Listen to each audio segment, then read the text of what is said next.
നമസ്കാരം. CPM-ൽ മനുഷ്യർ അവശേഷിക്കുന്നുണ്ടെങ്കിൽ എം സ്വരാജ് കഴിഞ്ഞ ദിവസം നടത്തിയ പത്രസമ്മേളനം കാണണം.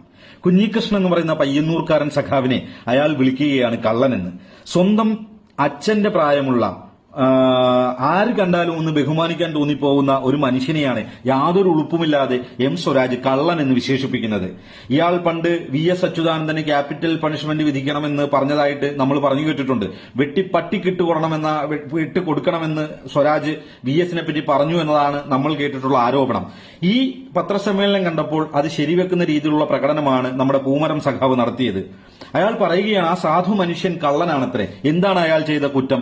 സ്വന്തം സഖാവിന്റെ രക്തസാക്ഷിത്വ ഫണ്ട്, അതിൽ നിന്നും ലക്ഷക്കണക്കിന് രൂപ അല്ലെങ്കിൽ കോടിക്കണക്കിന് രൂപ CPM-ലെ പ്രമുഖർ ചേർന്ന് തട്ടിയെടുത്തു എന്ന് ലോകത്തോട് വിളിച്ചു പറഞ്ഞതാണ് അയാൾ ചെയ്ത കുറ്റം. അയാൾ ഇത് പാർട്ടിക്കകത്ത് പറഞ്ഞിരുന്നു. പാർട്ടി അതിൽ അന്വേഷണം നടത്തുകയും അതിൽ നടപടികൾ ഉണ്ടാകുകയും ചെയ്തിട്ടുണ്ട്. അതിന്റെ അർത്ഥം എന്താണ്? അയാൾ പറയുന്നത് സത്യമാണ് എന്നാണ് അതിന്റെ അർത്ഥം. പക്ഷെ ഈ നടപടികൾ കൊണ്ട് എന്തെങ്കിലും ഈ പാർട്ടി സഖാക്കൾക്കോ പ്രസ്ഥാനത്തിനോ എന്തെങ്കിലും നേട്ടം ഉണ്ടായോ? ഇതിനെ ഒതുക്കി തീർക്കുകയല്ലേ ചെയ്തത്.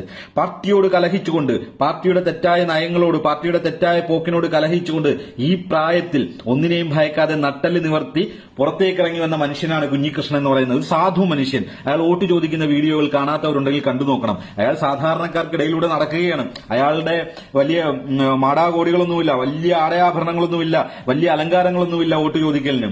ഒരു സാധാരണ ഷർട്ട് വിട്ട്, കതർ ഷർട്ട് വിട്ടിട്ട്, സാധാരണ വെള്ളം കൊണ്ടുകൊടുത്ത് വളരെ ലളിതമായ ജീവിത രീതിയിൽ വളരെ ലളിതമായി വോട്ട് ചോദിച്ചു പോകുന്ന ആ മനുഷ്യനെ നോക്കിയിട്ടാണ് ഈ എം സ്വരാജ് എന്ന് പറയുന്ന ധാർഷ്ട്യത്തിന്റെ ഇപ്പോഴത്തെ CPM-ന്റെ ആൾരൂപം.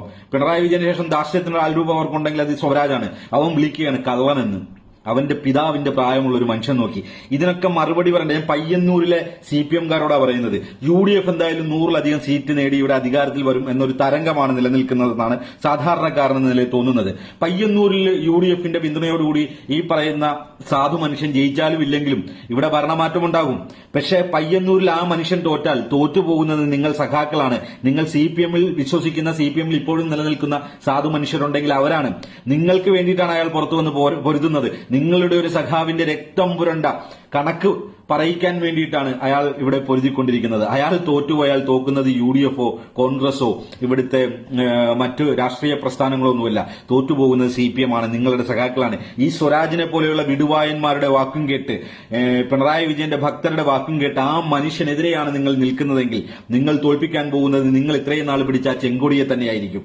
ഇതുപോലെയുള്ള സ്വരാജുമാരെ തള്ളിപ്പറഞ്ഞുകൊണ്ട് പാർട്ടി തെറ്റായ ദിശയിലാണ് ചലിക്കുന്നതെങ്കിൽ, പാർട്ടിയുടെ നയങ്ങൾ തെറ്റാണെങ്കിൽ അത് ശരിയല്ല, ഞങ്ങൾ നിങ്ങൾക്കെതിരെ നിൽക്കും, ഈ പാർട്ടിയെ തിരുത്തുമെന്ന് പറയാൻ നിങ്ങൾ സഖാക്കൾക്ക് കിട്ടുന്ന അവസാനത്തെ അവസരമാണ്. കൃത്യമായി വിനിയോഗിക്കുക.